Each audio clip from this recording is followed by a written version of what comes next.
Je me sens connectée à l'enfant que j'étais, je pense plus que jamais, dans mon quotidien, dans le fait que j'accepte de faire des perles, de faire des trucs que je faisais quand j'étais enfant qui me faisaient du bien. Et du coup, tout ce concept d'album de consolation aussi m'a ramené à justement qu'est-ce qui me faisait du bien quand j'étais enfant.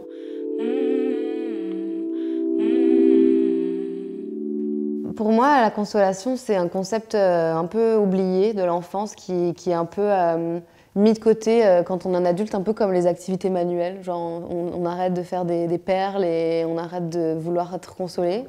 Moi, j'en fais encore, ouais. J'ai même écrit consolation en perles. Donc ça, c'est vraiment hyper méta. C'était aussi la suite logique des failles, de quoi faire maintenant que j'avais un peu ouvert mes tripes à la France. Mais en tout cas, j'ai mis dans cet album beaucoup de visuels très réconfortants et aussi dans l'écriture des chansons, il y avait toujours cette idée que je me sentais mieux après avoir écrit la chanson qu'avant et que c'était un processus d'auto-consolation.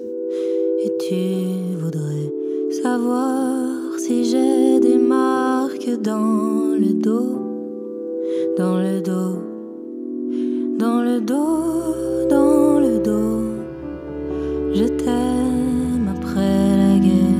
J'ai une obsession de ce qui se passe quand on arrive sur Terre. J'ai l'impression que tout se joue à ce moment-là, de la vie, en termes de construction, en termes de personnalité, en termes de rapport à l'autre. Et de revenir là-dessus, c'est hyper nécessaire pour moi, en tout cas dans mon processus à moi, de me sentir bien et de m'accepter en tant qu'adulte. Ça passe beaucoup par aller fouiller dans les tiroirs de mon enfance. Parfois c'est juste agréable, c'est des souvenirs agréables, parfois c'est des souvenirs plus traumatisants, mais que je transforme en chanson et en fait je me sens toujours libérée. Comment j'ai choisi les fantômes de mon album? Je crois que c'était un peu instinctif, c'était les fantômes les plus oppressants et les plus présents dans ma vie, c'est-à-dire des fantômes de mon enfance, des fantômes de femmes que j'avais jamais eu la chance de rencontrer.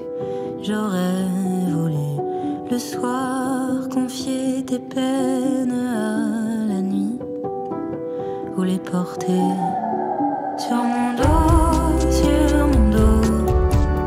Je t'aime après la guerre. Si c'est trop, si c'est trop.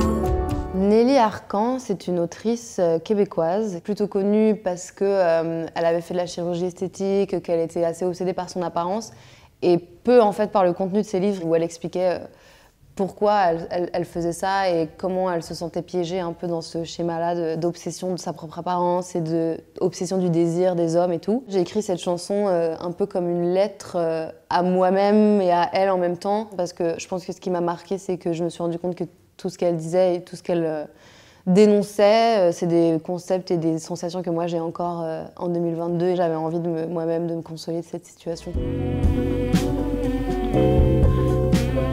Les hommes consomment la féminité et les femmes aussi consomment leur propre féminité, où il y a toujours le regard qui finalement nous commande à être toujours très belle. Et quand on se voit en photo, on perd le contrôle de son image. Puis c'est comme, j'ai l'impression qu'on vit dans une espèce de monde de Big Brother. C'était assez perturbant de l'entendre parler de ce truc-là, de contrôle, de Big Brother justement, dont elle parle dans une interview, parce que je crois que c'est pire en fait maintenant. Toute l'importance de l'image, par exemple, même dans les projets musicaux, dans toutes les sphères de l'art, la place de la mode aussi dans la société qui a pris une énorme place aussi. Enfin, j'ai l'impression que ce serait terrible pour elle en fait maintenant.